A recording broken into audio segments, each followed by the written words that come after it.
नमस्कार, बहुत स्वागत है आपका। आप देख रहे हैं भाग्य चक्र और मैं हूं आपके साथ शैलेंद्र पांडे। व्यक्ति को जीवन में रोग हो, बीमारी हो, उससे निपटना आसान होता है, लेकिन जब किसी व्यक्ति को जीवन में अपयश मिलता है तो उसके जिंदगी की तमाम अच्छी उपलब्धियां शून्य हो जाती हैं। आखिर किसी व्यक्ति को बदनामी या अपयश क्यों मिलती है, इसके पीछे के ज्योतिषीय कारण क्या हैं, आज इस विषय पर बात करेंगे। हम आज बात कर रहे हैं अपयश के योगों के बारे में कि आखिर जीवन में बदनामी कब मिल जाती है, जीवन में अपयश कब मिल जाता है। तो सबसे पहले ये जानते हैं कि ज्योतिष में अपयश के योग क्या हैं और इसमें किन ग्रहों की भूमिका होती है। देखिए, कुंडली के चतुर्थ, सप्तम और दशम भाव से व्यक्ति के नाम और यश की स्थिति देखी जाती है।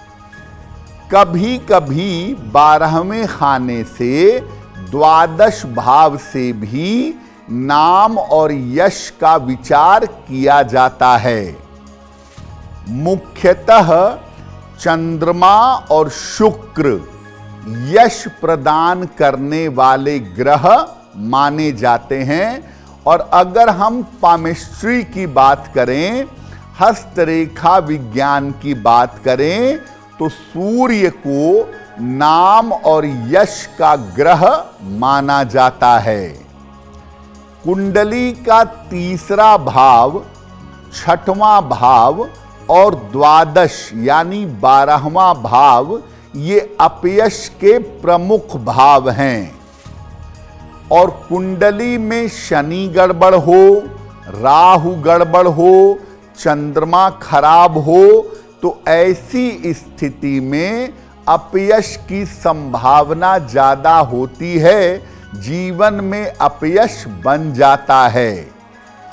और कभी कभी संगति से आप तो ठीक हैं, लेकिन जिसके साथ आपकी संगति है, अगर वो व्यक्ति ठीक नहीं है तो संगति से भी अपयश का योग बन जाता है। खराब ग्रह भी आपको अपयश देते हैं और आपकी गलत संगति, खराब संगति भी आपको जीवन में अपयश प्रदान करती है।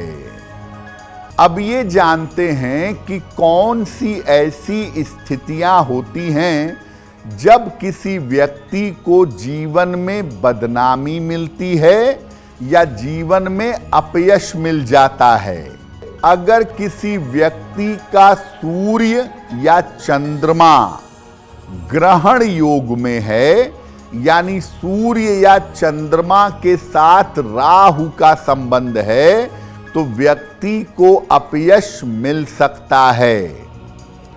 अगर कुंडली का अष्टम भाव, 8वां खाना या द्वादश भाव, 12वां खाना अगर कुंडली का खराब है, तो भी ऐसी स्थिति में व्यक्ति को अपयश मिल सकता है। अगर कुंडली में शुक्र नीच राशि में हो, चंद्रमा नीच राशि में हो और उसका नीच भंग न हुआ हो, तो ये भी अपयश का एक बड़ा कारण बनता है। हाथ में अगर सूर्य की रेखा, अनामिका अंगुली के नीचे की रेखा अगर टूटी हुई है या उस पर अगर द्वीप है, तो ऐसी स्थिति में व्यक्ति को जीवन में अपयश मिल जाता है। अगर सूर्य पर्वत पर तिल है या वलय है, तो ऐसी स्थिति में भी जीवन में अपयश की संभावना बन सकती है। अगर कोई व्यक्ति अंधेरे घर में रहता है जहां सूर्य का प्रकाश पर्याप्त नहीं आता है, तो ऐसी स्थिति में भी व्यक्ति को अपयश मिलने की संभावना बढ़ जाती है। यानी मोटे तौर पर आप ये समझिए कि अगर आपके सूर्य या चंद्र पर हाथ में या कुंडली में नकारात्मक प्रभाव हो तो ये आपको जीवन में अपयश प्रदान करता है। अब ऐसा हो सकता है कि आपके हाथ की रेखाओं में या आपकी कुंडली में अपयश की संभावना बनी हुई हो, तो अगर अपयश की संभावना है तो अपयश से बचने के लिए क्या उपाय करें? हर मंगलवार को हनुमान मंदिर जाएं और हनुमान जी को सिंदूर अर्पित करें। अगर महिला हैं तो लाल फूल अर्पित करें। रोज सुबह शिव तांडव स्तोत्र का पाठ करें। जटाटवी गलत जल प्रवाह पावत स्थले गलेवलंब लंबिताम भुजंग तुंग मालिकाम डमड डमड डमड डमड निनाद वड्ड वर्मयम चकार चंड तांडवम तनोतु नः शिवा शिवम। शिव तांडव स्तोत्र का रोज सुबह पाठ करिए। तांबे का एक छोटा सा सूर्य बनवा लें, इसको लाल धागे में डाल करके रविवार को अपने गले में धारण करिएगा। महीने में एक अमावस्या आती है। हर अमावस्या को चावल, दाल, आटा और सब्जियां यानी कच्चा अनाज और सब्जियों का दान करिएगा।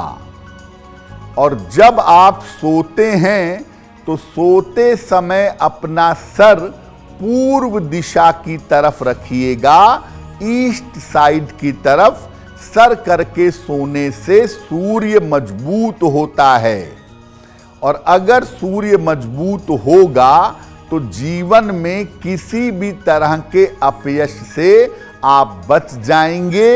अगर कुंडली में अपयश की संभावना है तो ये उपाय करने से अपयश से आपकी रक्षा होगी। अपयश पर हमारी चर्चा जारी है, लेकिन आपको फिर से याद दिला दें कि कार्यक्रम में आगे हम बताएंगे आपके जन्म की तारीख के अनुसार आज का दिन कैसा जाने वाला है और आज के दिन की जिज्ञासा क्या है और उसका समाधान क्या है। अब मान लीजिए स्थिति परिस्थिति ऐसी आ गई कि आपको बदनामी मिल रही है, आपकी बदनामी हो रही है, आपको अपयश मिल रहा है, तो क्या करेंगे? रोज सवेरे 10 बजे के पहले स्नान करके सूर्य भगवान को जल चढ़ाना शुरू करिए।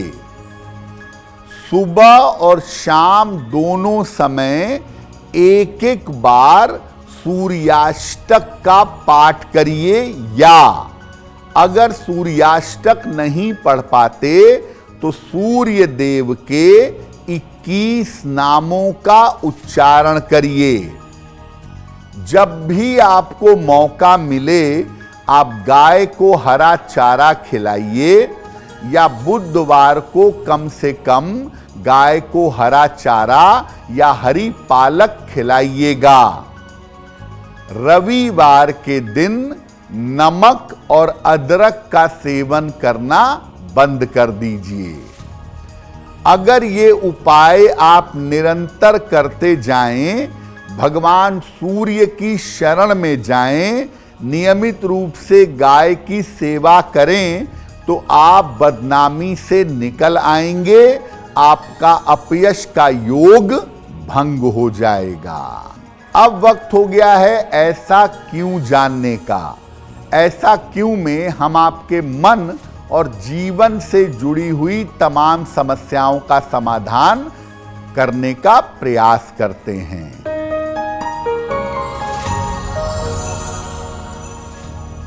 लोगों का ऐसा मानना है कि हथेलियों में कहीं भी अगर तिल हो तो आदमी के पास बहुत पैसा होता है। क्या ऐसा है? देखिए, ये जो हथेलियों के पर्वत हैं, अगर इस पर या इस पर्वत पर कहीं भी तिल होगा तो ये अच्छी सूचना नहीं है। इसकी वजह से आपको जिंदगी में दिक्कत होगी। लेकिन अगर हथेली के बीचों बीच के इलाके में तिल होगा तो ये तिल आपको धन और संपन्नता दे सकता है। लेकिन हाथ में, पर्वतों पर या अंगुलियों पर तिल होना किसी लिहाज से अच्छा नहीं होता। अगर आप मुझसे जुड़ करके अपनी समस्याओं का समाधान चाहते हैं और चाहते हैं कि आपकी समस्याओं को ज्योतिष के माध्यम से सुलझाया जाए, तो आप हमसे संपर्क कर सकते हैं, जुड़ सकते हैं एस्ट्रो तक पर।